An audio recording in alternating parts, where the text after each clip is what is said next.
Hey guys, Desert Danish here from the Desert Underground podcast. We wanted to thank you for sticking with us through this long hiatus of a winter break that we had. Happy 2019. Glad you all made it safely back. And I wanted to start off this first episode of the year with something slightly different. I did a phone interview with a man named Jon Scott. Jon Scott has written a book called Tom Petty and Me.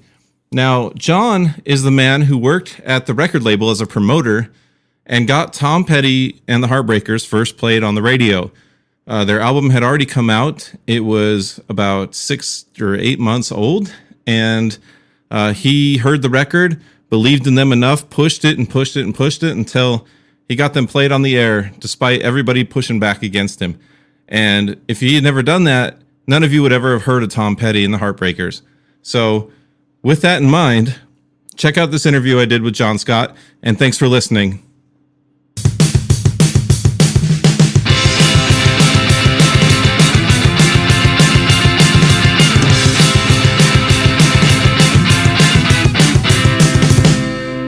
All right, with me today we have Jon Scott, author of the book Tom Petty and Me, My Rock and Roll Adventures with Tom Petty.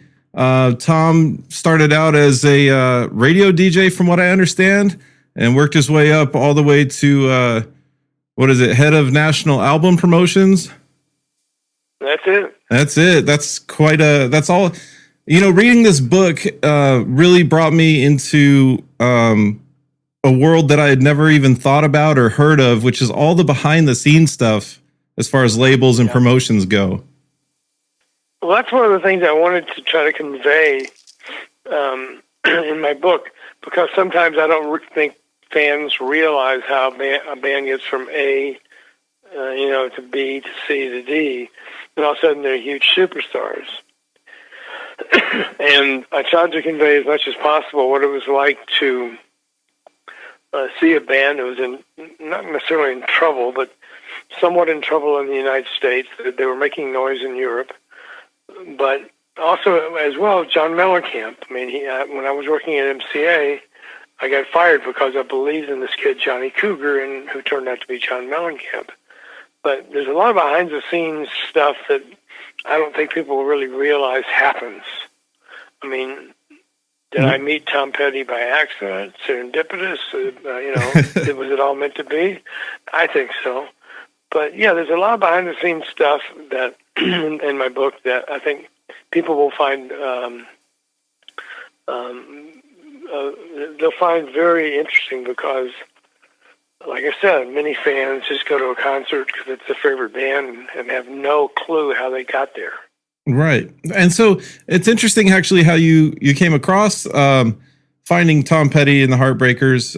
From what I read, it said that you found a record, but it didn't have I can't remember, was it just a white cover? It is the white cover. I was opening my closet door to get my jacket to go to lunch, and this album kind of just fell down out of the closet, or I don't know if it was in the bottom top. I just know an album fell down with a white jacket on it. Excuse me, with no information whatsoever on it, except it had the marking 1076. And I went to work at ABC in 77, July of 77.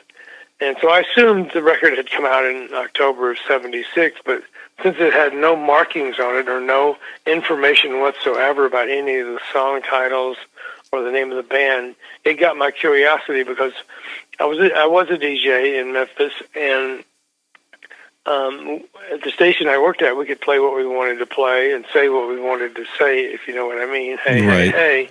But so I was curious. I was just really curious about what is on this album. And something told me to sit down, forget about lunch, and listen to this record.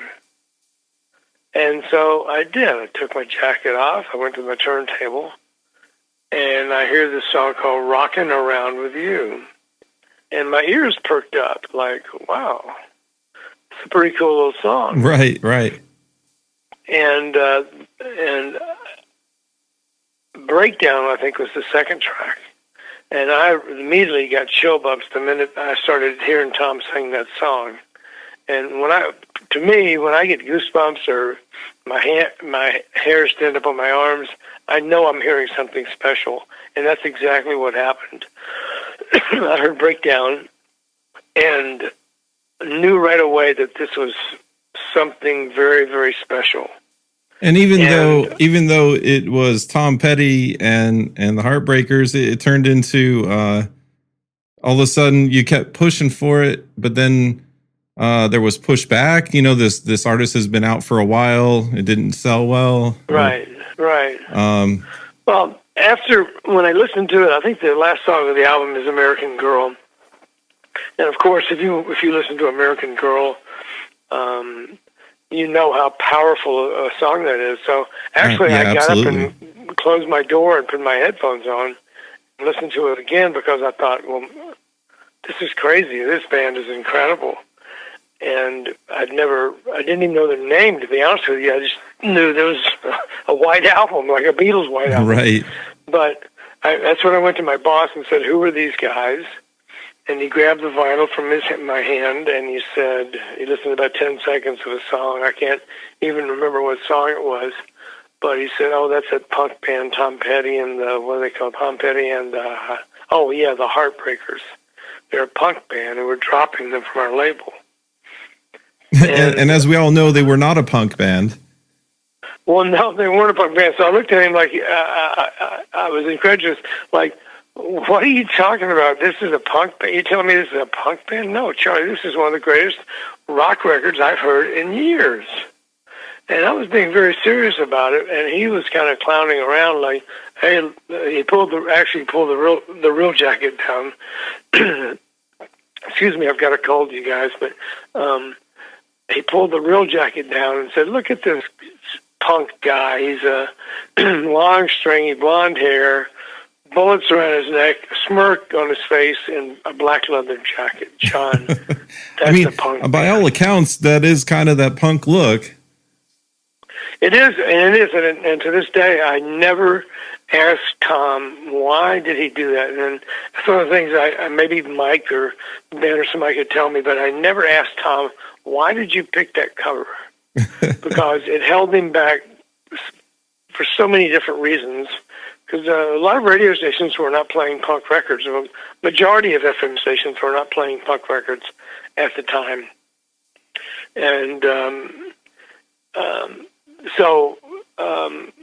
that some of the radio stations, I think, didn't even listen to the record because of the cover.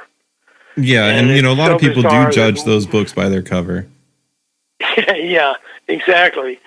And sometimes you can listen to, people will listen to a song for 10, 20 seconds and go, "I don't like it," and not even listen to the rest of the album, which is sad, but that's just the way it was. There were so many records that came out at that time on ABC, and that was one of the reasons that Tom got lost, is because about 30 other albums came out, including Jimmy Buffett and a few other rock bands. I can't remember who they were, but mostly the covers went through everybody on Tom. And when I saw the cover, when my boss showed me the cover, I didn't care what it looked like. I just looked at it and went, "This is rock and roll." Right. And I didn't care what the cover looked like. It didn't bother me at all. And I personally want to thank you for pushing that so much, because it has affected not just me, but millions of people. Thank you. But it's really about passion for music and also rooting for the underdog.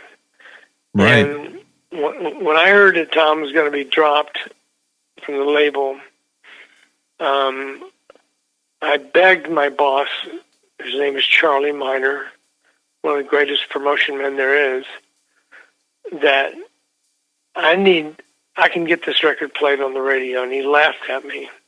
And I felt it because I had heard it. And I knew what was on that record. And so I literally, he said no at first. "No, we're dropping the band." And he was a little upset with me because I had previously worked for MCA and had gotten fired because of Johnny Cougar, as I said, who turned into John Mellencamp. And he said, "You're doing another Johnny Cougar stunt, and it's going to get you fired, John." I didn't care. I went, "Go ahead and fire me. I don't care." All I know is that this record is one of the best records I've heard in my life in a long, long time. And you believed in I'm it the wall for it. enough to keep pushing. What's that? And you believed in it enough to keep pushing. Yes, I did. And he said, "No, you're not going to get 6 weeks to work the record." And then I got on my knees and I begged him. And I was practically crawling to him, going, "Please, just give me 6 weeks to call my radio friends and see if they've heard the record." Now, excuse me. Now, once you were able to do, to pry those 6 weeks, that's where the real work started to begin. And I read the whole book, and I thought one of my favorite parts of it was the first time that you ended up meeting Tom Petty in the band. Yeah. You went down to the Whiskey. Do you mind telling me that story real quick? Sure, I'll be glad to. If you haven't read the book, it's a pretty cool story. Because I never thought that I was going to go upstairs and meet Tom. All I knew is I was going to see a band that could be a punk band, or I had no idea what they were like. Although before I went to the Whiskey that night, about a week or two after I had listened to the record, I had picked up a copy of Melody Maker magazine, I believe it was an English magazine, and they had an article. It wasn't a gigantic article, but it was an article about this new American rock and roll band called Tom Petty and the Heartbreakers. And I thought to myself, wow, people in Europe are writing about this guy, but here nobody in the United States even cares or knows about it as Tom Petty and the Heartbreakers are. And so when I got there, I was praying that they were going to be good. I was praying that they wouldn't come out looking like punks. Right. Because I was with a disc jockey who had just started a radio station in Los Angeles. And when I had played him the record the night before, he flipped out like I did. So I kind of felt like, well, I got a chance here. But just don't blow it and become, it looked like a punk band. Right. And I looked on the stage and saw Vox amps, and it gave me an encouraging sign of the Byrds and the Beatles and people like that used Vox amps. And I didn't see a stack of Marshall amps, like heavy metal bands use. But they came out and they really radiated coolness. Each one of them had their own dress, but they looked like rock and rollers. And first, when I saw that, I went, thank God. And they were a little late starting the show, and they were opening for Blondie. And maybe there was 20, 30 people in the club, I don't know.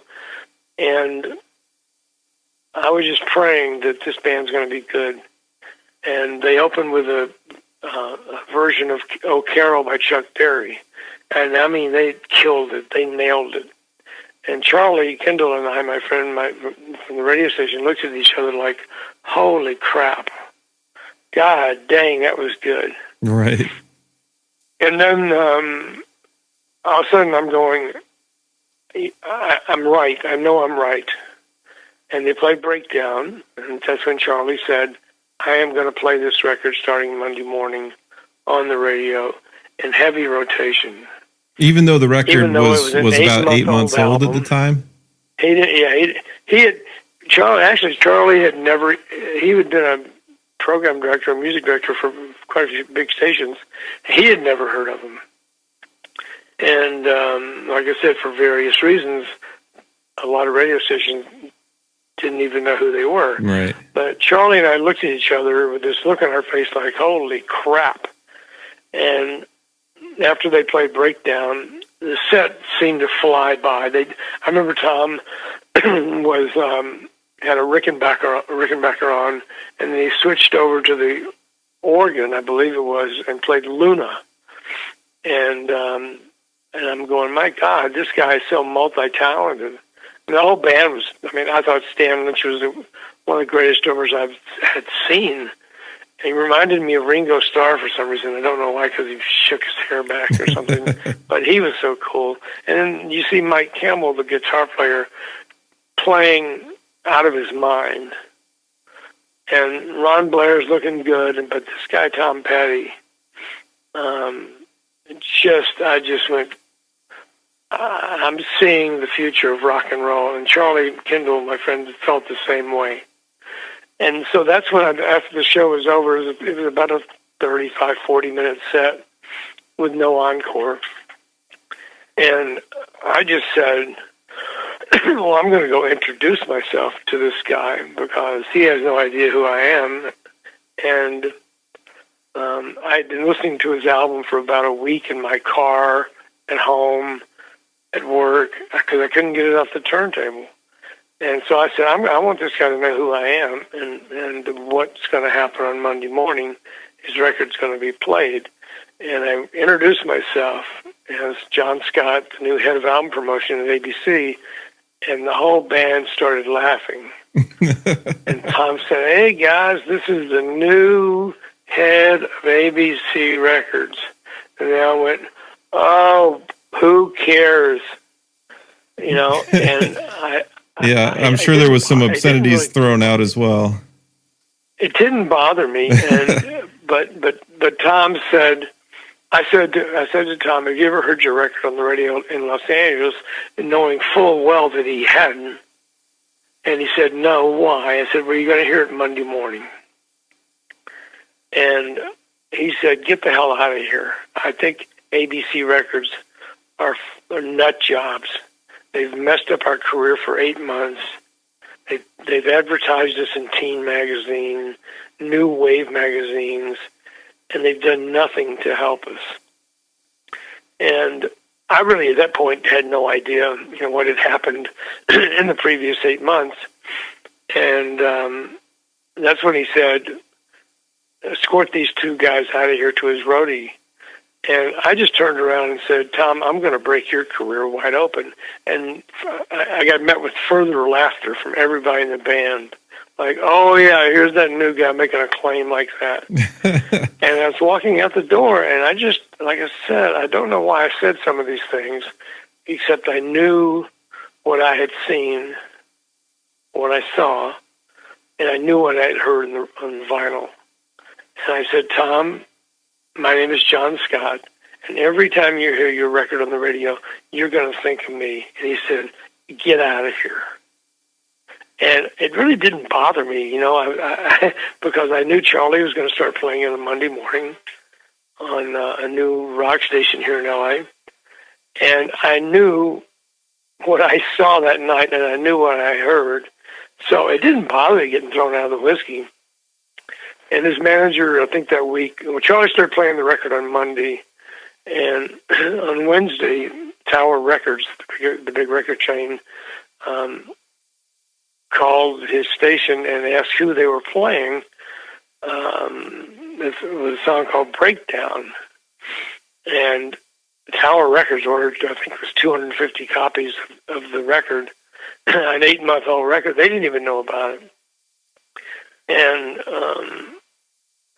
I think the manager, Tony Dimitriadis, who is he's been with Tom for for over 40 years and is such a great manager. But he called me up, and he was pissed because I had told his artist I was going to break his career. Right, they were thinking you were doing false hope or something. His band was living in a small apartment. And he said, why did you do that? Why did you tell my artist that? I said, because I'm going to do it. I'm going to break this band wide open. And a few days later, my assistant came in and said, hey, Tom Petty's on the phone. And right away I was going, oh, my God, this is going to go either good or bad. I don't know which way it's going to go. And I picked up the phone, and he said, John, in a southern drawl, my friends have been telling me that my record's been played on the radio a lot. And I just want to know if you're serious about what you said the other night. I said, Tom, I'm going to break your career wide open. I'm as serious as I can be. And that's when he invited me to his house that night. I grabbed a piece of paper and pencil and wrote down the address, and I flew over there. I was on a cloud, knowing that I was going to meet this guy that had just blown me away. And so when I got to his house, it was quite kind of a different greeting than the time before at the whiskey. And there were a few serendipitous things that happened that night that as I look back on it, paved the way for Tom's success. We went outside. Can I say we smoked a joint? Anyway, you can talk about anything you want on here.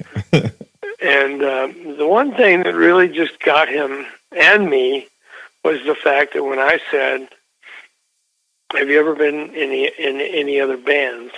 and he said, "Yes, but you've never heard of them. They're called Mudcrutch." And then I went, "You mean the song called Depot Street?" And he goes, he had this incredulous look on his face going, "How the hell do you know the song Depot Street?" And I explained to him, and this is in the book if you haven't read it, but I explained to him that I was a DJ. I had gotten hired by MCA Records to be the local promotion guy. And they gave me a tape of a bunch of different new songs on the that are being released. And one of them was a band called Mudcrutch with a song called Depot Street that I kind of liked. And I took it to an FM station in Nashville, and they said, "Hey, we like this too, we'll add it." So I remember very distinctly calling MCA and going, "Hey, I got my first ad on the radio, Mudcrutch." And they went, "John, it's only a single. There's no album behind it. It's on Shelter Records. We really don't care about Mudcrutch. Go work Olivia Newton-John." Right. And so I did. I just said, okay. And Mudcrutch never came to my mind ever after that. Because I think only 3 stations in America played that song, Depot Street. But I had completely forgot about him until he said the words Mudcrutch. And we literally stared at each other for like 30 seconds, like, what the hell's going on here? It's one of those connections where you just, it was unexpected and makes your skin crawl a little bit. Small world kind of stuff.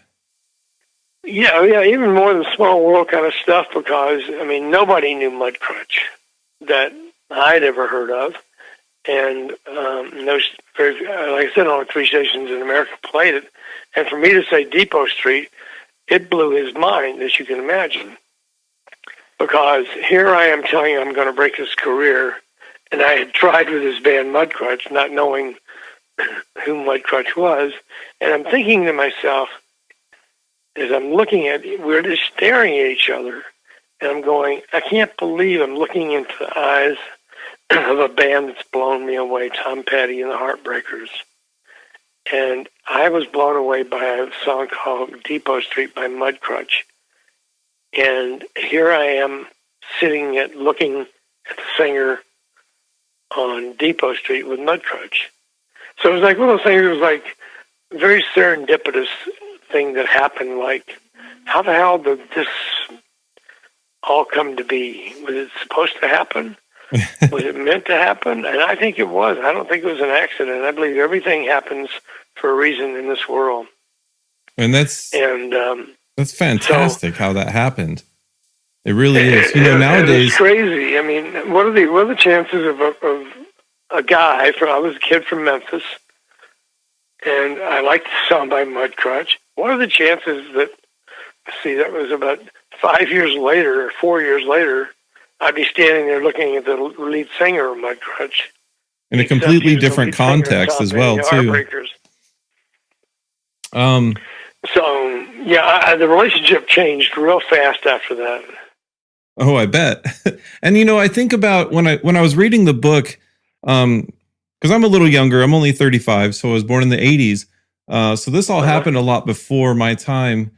But what I ran into in my head was certain things that you can do now that you couldn't do then, such as you could just do a Wikipedia search and find, or Mudcrutch would have a Facebook page, and you could find out everything about him and contact him directly, and it would be no problem. Right. Right. Whereas back then, you didn't have, you couldn't even call somebody, from your car or anything like that. You had to, let them know, hey, I'm going to come over later. Please be there. Things like that. And you couldn't just look that information up as easily. You really relied on the local DJ to turn you onto records. Mm-hmm. There's no other way to, and you couldn't go to YouTube or places like that, of course, to find new bands. And you really relied on if you were lucky enough to be able to live in an area where a station could play what they wanted to play, you might have, well, like I said, that's the only way people knew how to find new records, is the radio. Yeah, there was no MTV or anything. There was nothing. And like I said, I was lucky enough to work at a radio station that let us do what we wanted to do. And we played nothing but good music. We broke a lot of bands. We've been credited, the station I work for has been credited with breaking David Bowie in the United States. And there's an interview actually on YouTube with me and David Bowie in 1972. And it was like the second interview he'd ever done. And ZZ Top the same way, but I was just lucky enough to be able to play what I wanted to play, and I think that helped me in the music business as well, because I really, when I became a promotion man, I was like, well, this is kind of the same thing as what I was doing. I was a DJ turning listeners onto music, new music, and now I'm a record promotion guy turning radio people on to new music. Except the only problem was I couldn't turn a radio promotion guy onto a bad record. And I would never have played a bad record in my DJ career, because my audience would they would know right away. Right. But I just figured it was kind of the same thing, being a DJ and being a promotion man. I actually knew at 10 years old, I was going to be a promotion guy. A DJ, I'm sorry, because of my mom. And I think it was in 1965, I think I was about 16 or 17, I don't know, something like that, 18 maybe. And I heard the Rolling Stones song, Under Assistant West Coast Promo Man, which some of you may know. And I said, that sounds like a pretty cool job, a promotion guy working with bands. I'm going to do that too. And sure enough, I became a DJ, and sure enough, I became a promotion man. But after that meeting at Tom's house, I went on the road with him for a concert in California, and I saw him do 6 encores, the band. Small gymnasium or small club. I can't remember if it was a gym. Might have been a gym or a club. I don't know. And I'd never seen a band do 6 encores. Yeah, I've never heard of that. And I never heard of that. And that's another one of the reasons I'm going, good God, this small town, Santa Cruz, California, is begging this guy for another encore. And I went backstage and I said, my God, Tom, that was amazing. And he said, we would have done a 7th encore, but that's all the songs we knew. So I just started witnessing history every night. So I just decided to stay on the road with them as long as I could, because number one, they were all guys from the South. I'm from the South. And actually, I've never really told people, I don't think this is even in the book, I was born in Florida. And although my mom and dad were from Memphis, Tennessee, I was, my father was in the service. My mom was visiting my grandmother in Florida, and that's where I was born. My birth certificate is Fort Myers, Florida. I remember telling Tom, well, I was actually born in Florida. He went, you were? And that was another thing. It's like, here's another Florida guy. But we moved back to Memphis very quick. But right. And so you went on quite a few tours with him. Is that correct? as many as I could. I lived to go on the road with Tom Petty and the Heartbreakers. That's all I cared about at the time, even though my boss was kind of grumbling about me being on the road so much with the band, but I couldn't help it because it was almost like, this is a pretty heavy statement, but being on the road with the Beatles every night, and that's a strong statement, but that's the way I felt. I was watching it every night, and these are small cities that he had been playing in, and it didn't matter. I think it was one of them was San Francisco, not a small city, but San Francisco, and I saw these people going crazy, and that's another thing that told me, you're on the right track, John. These people are going nuts, and you'd never even heard of the band. So yeah, I stayed on the road as much as I could, and because number one, it was a lot of fun to be hanging around Tom. He was funny. I loved Ben Mott. I loved Stan Lynch. Stan Lynch is one of the funniest guys you will ever have met. Ron Blair is a very calm. He doesn't speak a lot, but he's just cool. And Ben Mott is like, he would become your best friend in a matter of minutes because he was just such a nice guy. And Tom, of course, made me laugh. He was a funny guy. I knew he was talented, but he was a really funny guy. And I tried to get that across in the book. Well, there were parts in the book where it did come across quite a bit. You mentioned a story about doing radio station bits and for promotion, and was it with New Year's? We did quite a few crazy little stunts, but I came up with an idea we were trying to, I think it was the Southern Accents album, and the third single was coming out, and I came up with this idea to do a promotion to ring the New Year's Eve in with Tom Petty, and do that with the radio stations around the country, about 40 stations. And MCA said, we'll pay for it if Tom will do it. And Tom said, well, why not? What else am I doing on New Year's Eve? And so he came to my house in Los Angeles here, and there were 80 fans waiting for him. And I look back and go, this would never happen today. No. Like this. And we did a listening party at his house for about 40 of the biggest DJs in the United States, and I told him that they were going to be in town for a convention, and we should play them Southern Accents before it came out. And he agreed, and he talked to his manager, and he said, "Okay, that's great." And then that's when I said, "Why don't we do it at your house?" And I was shocked when he said, "Okay, we'll do it at my house." But that was Tom. And you guys bust a bunch of people up there, and we busted a bunch of people up. I think we busted about 20 at a time up because you couldn't get up his driveway with the big bus, and so we would bust people off, drop them off, and they'd walk up the driveway. And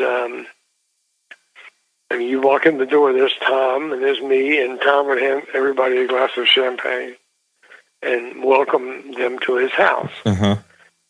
And I really couldn't believe he did that, because he was one of the shyest guys I'd ever met in my life. I mean, I don't think you would think that if you saw him in concert. He was a shy guy, and I think big crowds kind of got to him a little bit, but he did it, and people, the radio stations there loved it. They stood up and gave him a 2-minute standing ovation after the album Southern Accents was played. And it was one of those moments that, that people left, and we were just sitting there afterwards, and we just looked at each other like, oh my God, we did it. It came off. And I think that's one of the reasons he put a lot of belief in me, that sometimes my ideas were a little bit off, but I would pull them off. So many of my harebrained ideas that I came up with, he said, "Yeah, let's do that. I don't mind that." And I think one of them was when a station in Chicago, WLUP, came up with an idea to buy all, I think it was 11,000 seats at an arena in Chicago. The station wanted to buy every seat. And to kind of, they were an upstart station. They wanted to try to do something that would shock Chicago and really piss off the other station, the other FM station in town. And Tom and them had never heard of anything like that. I don't think I actually ever heard of a radio station that bought 11,000 seats, full price. Jeez. And Tom agreed to do it, and it was one of the biggest crowds at the time that he had played in front of. And I remember Tony, his manager, asking me, "Well, it's the other FM station in town, which was a bigger station. Are they going to get upset?" And I said, "Probably." But this is too good of an opportunity to pass up on. And so, sure enough, they did get upset, and they dropped Tom's record off the radio. Oh, wow. And I remember going back to Tom, and if you want to bleep me, you can bleep me, but I remember going back to Tom and Tony. I said, "Hey, well, they agreed to do the concert, play for 11,000 people, and the other station did indeed drop their record. And I told Tom, he said, "Well, you tell those people to go fuck themselves." Just like Tom. I would have done it for them if they had asked me, and they didn't. So you relay that to them, and I did. And I think they kind of felt pretty bad. But they started playing this record. Right. Again. I mean, it's such a rock and roll moment, though, right? Just tell them to go fuck themselves. Yeah, it was one of those rock and roll moments. Yeah, you're right.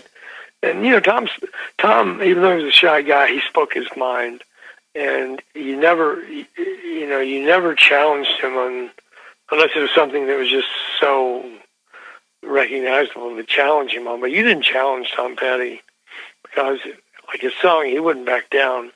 And he did that. I saw him do it so many times. He never backed down. Right. And that's one of the things I loved about that guy is his attitude of believing in what he felt was the right thing.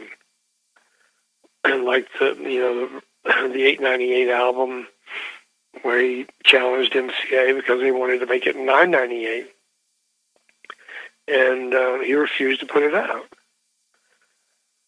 And that's such an interesting concept. I know a couple bands that have done that. Well, I know there was a single of a band that came out one time, and it said on the CD itself they printed "Pay no more than $4.98 for this record." And of course, there was a price tag at FYE next to it for $7-8. Yeah, exactly. Exactly. No, that's cool. But yeah, that's one of the things about Tom Petty that I loved. That you just couldn't jar him if you were trying to. He wouldn't let you. And now I don't want to give away the whole book here, but I did want to talk about a couple of funny things that I wrote down. One was sure. I believe you were doing radio station bits or call signs for the stations, and he was getting increasingly more drunk while doing them. Well, I came up with this idea coming from a radio station background. I had this idea of, "Hey Tom, you've got an album coming out near Christmas. Why don't we go into a studio and record? Hey, this is Tom Petty and the Heartbreakers wishing everybody at WBCN in Boston a Merry Christmas, Happy New Year." And he thought, well, that sounds easy enough. And I said, because they'll play this ID, station ID. And once they play the ID, they're going to play it to cut off your album. That was my reasoning. And so it was me and him and an engineer, and I showed him a list of 100 stations that he had to do, and he looked at me like I was out of my mind, like, okay, whatever.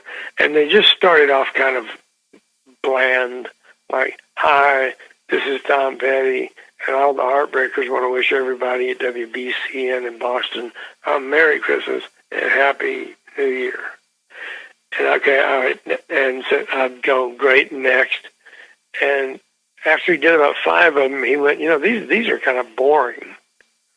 And I never saw Tom Petty drink very much, but he asked the engineer, "Can you go get me a bottle of Jack Daniels?" And the engineer did. One of us whipped out a doob, and we lit that and started smoking it. And he started drinking Jack Daniels. And like I said, I never saw him do that before, or really hardly ever. But and then he said, "Do you mind if I pick up my guitar and start singing some of these greetings?" I went, "No, I think that'd be great." And all of a sudden, the IDs would become funny, and they were all, none of them were alike. They were all ad-libbed. And he would just start making up the lyrics about the holidays. And one year, we did these for 2 years. And one year he had a obsession with one-legged Cabbage Patch dolls or something. I don't know. But that was just his humor. But we did these Christmas IDs for 2 years in a row, 84 and 85, because stations were doing that. They would take the Christmas ID, play it, and then play a song from Tom Petty. And, like I said, at first he was like, "Oh my God, I don't want to do this." But then when he pulled out his guitar, and started making them funny, I knew that we were onto something very special, because I know people who, after we did the Christmas IDs for stations, we would start doing them for individual radio people or friends or relatives. And they were all about, I don't know, a minute or two long.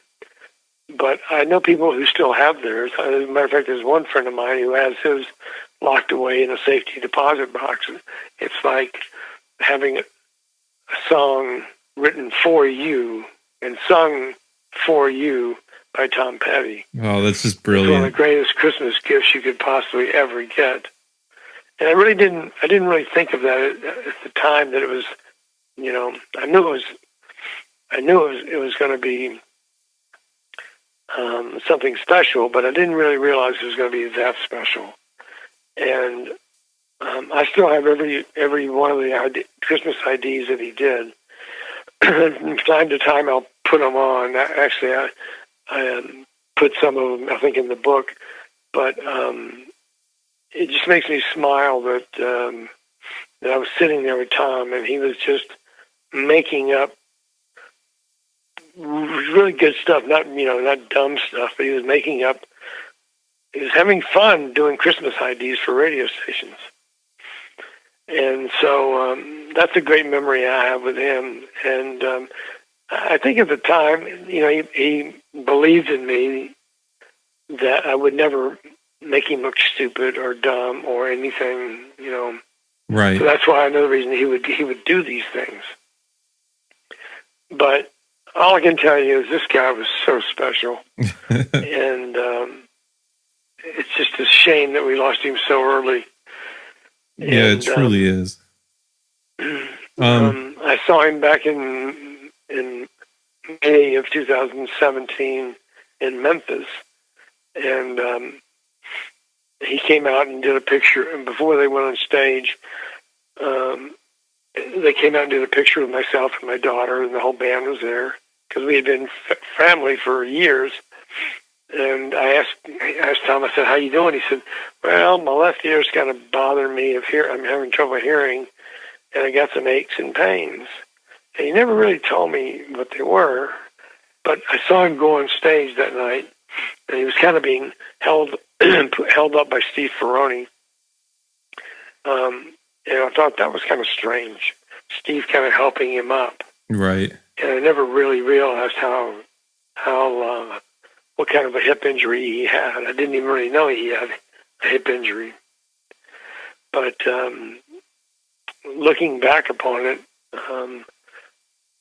I think he didn't want to disappoint his fans. It was a big tour, the 40th anniversary of this band's career. And I think he wanted to just stick it out as long as he could and not try to cancel any concerts and make the 40th anniversary a real special thing. I think it was one of the reasons that he didn't go to the doctor soon enough. And I think that's one of those things where when you have a passion and you really have an urge to do something like what he was doing, you feel you owe it to these people, and you kind of don't really take care of yourself quite as much until afterwards. That's true. That's very true. And that was Tom again. That Tom never wanted to disappoint his fans. And he always told me that he wanted every record to be better than the last, and he wanted every concert to be better than the last one. And he stuck by that. And so I was planning on attending the September 25th Hollywood Bowl show because it was the day after my birthday, and I thought, well, that'll be a great birthday present. I've never seen Tom Petty live, and him and his band's big times were my childhood. My mom listened to Tom Petty as I was growing up, and it was always on the radio.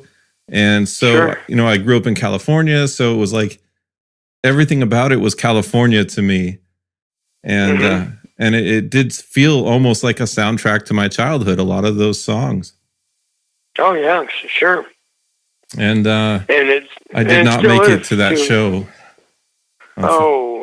Unfortunately. Yeah, they played 3 nights at the Hollywood Bowl.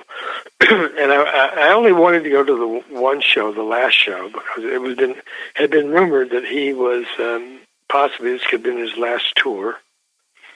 And I wanted to make sure that I was there that night. And you were there with the Sirius XM station?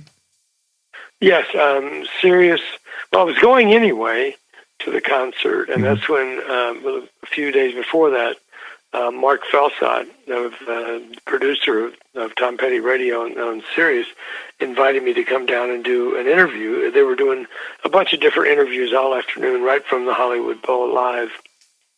And he knew the story behind me and Tom, so he asked me to come down, and I did, and I did the interview. And I knew there were fans behind me, behind the tent. I mean, there was a Sirius XM tent there, and the fans were kind of clustered around. And I told my story like it was.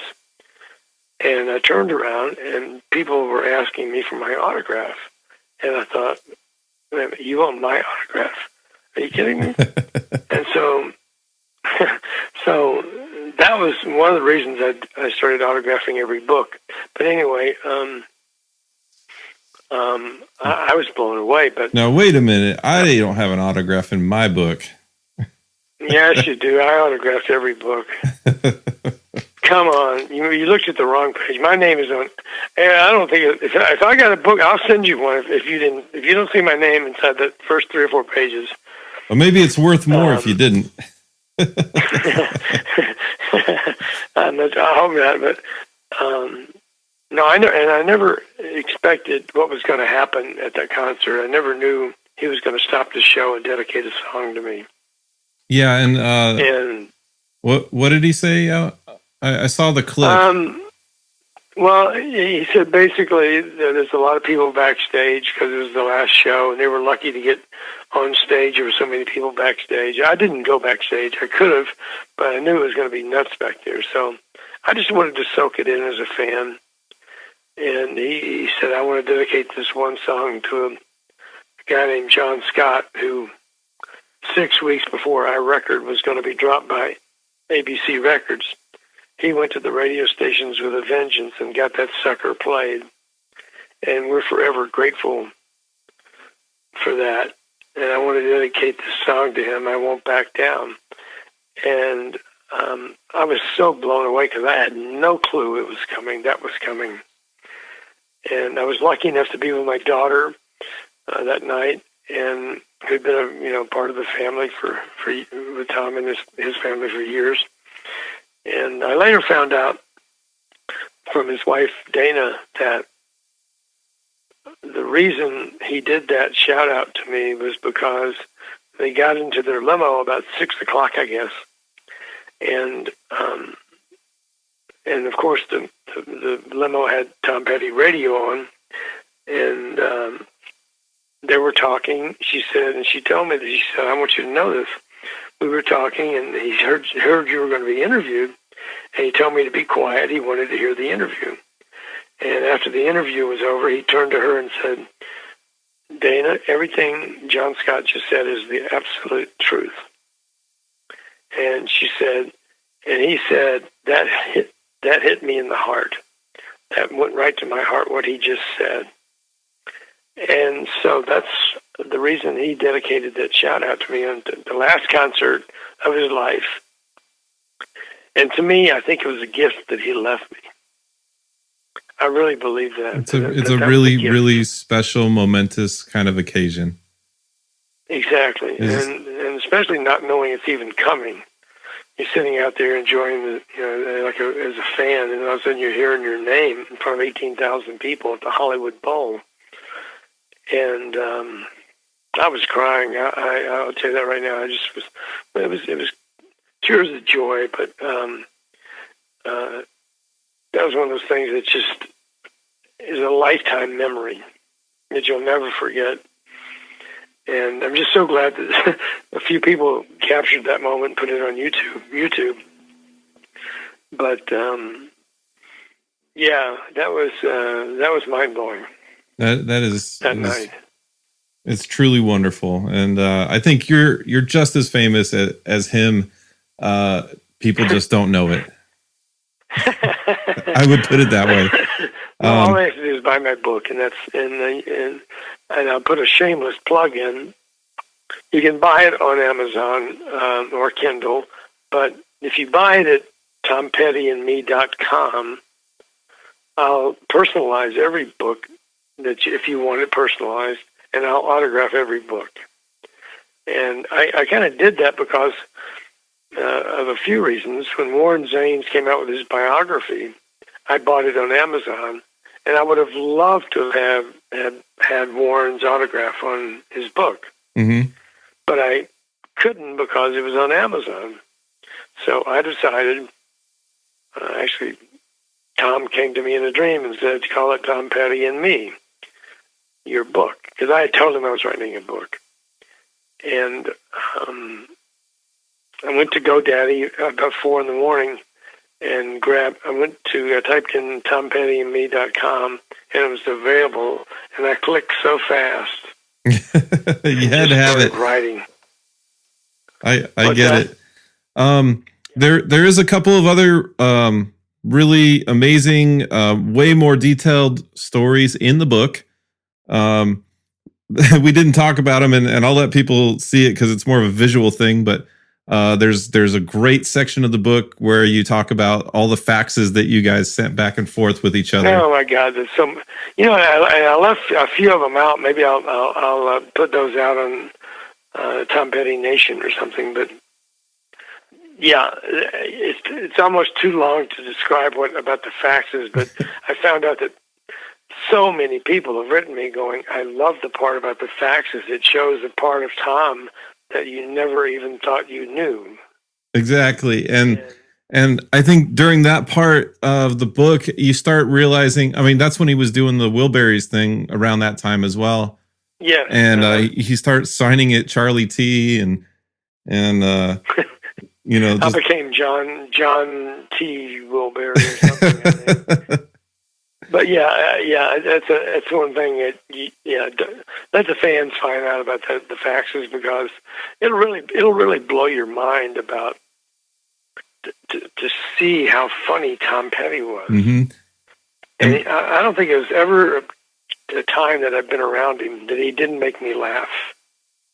And and he seemed like a pretty stand-up guy, the way he described everything, and just it makes somebody that you feel like you would never meet. It makes them human, and right. You realize these people are normal people. They just happen to do things that are in the spotlight a little more. And exactly, there's a lot of people in Tom's category, but there will never be another Tom Petty. No, he was like an incredible songwriter. He could say so much in so few words, and it felt like you heard that song and you related to it. And when you went to one of his concerts, you're in for a 2.5-hour ride of singing along with his songs, forgetting about the world for 2.5 hours, and just having a good time. God, I wish I could have made it to one of those. Sadly. What's that? Yeah, I never made it to any of the live shows, sadly. Well, go take a look at a few of the documentaries that are out there, and who knows? This could be a movie one day. You never know, do you? Let's fingers crossed. There you go. Well, I do have just one last question for you before I let you go. Okay. And it's because I may never talk to somebody that has been where you are again, and so I really wanted to ask this question while reading the book. Who makes gold records? How do I get one for Full Moon Fever? And how many do they make? That's a good question. The record companies paid for the gold records, and usually the band or the artist would tell them who they wanted to have gold records. And so they would make X number of gold records for people who were either involved in the making of the record, or a friend, or somebody who helped promote that record, like myself. Where do you get them? I don't know. I've got quite a few of them. I'm not going to be selling them, so don't try that. Don't do it. I just, but, in my head, growing up, it was always, I saw them hand it to the band when something, when you surpassed a certain amount, and then I just assumed that was the only one. And then later down the road, I heard someone talking about they were in a doctor's office in LA, and there was some there, some guy's throat doctor, and that he had one. Yes, I actually had gone to his throat doctor right around the time of the last concert, and I had never been there before. And there were gold records, of course, all over this guy's office. But he had been Tom's throat doctor for many, many years. And so Tom not rewarded him, but he gifted him a gold record, or a platinum gold record. Right. And I'm not sure if the artist paid for the gold records, or probably the record company did. But I always found that very interesting. No one's ever talked about how many they actually make and how many get handed out. So I was just always curious. I don't know if there's a set answer on that. Probably not.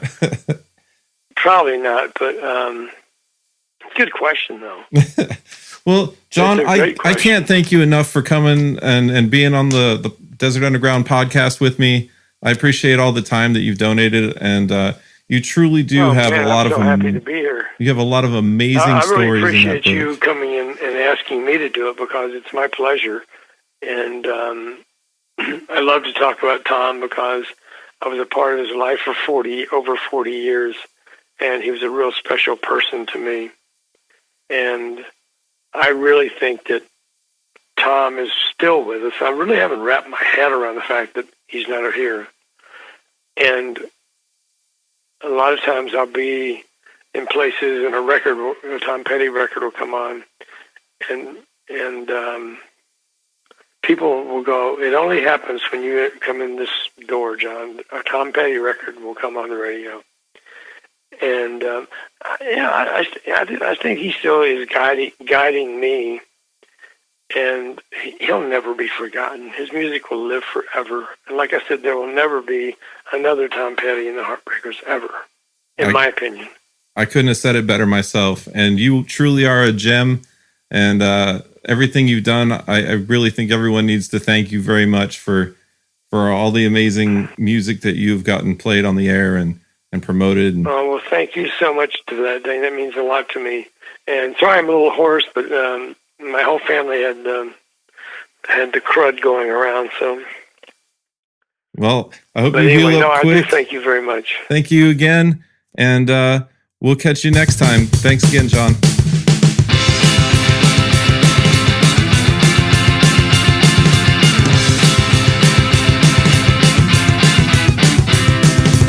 Say we smoked a joint, and he said, well, you tell those people to go fuck themselves.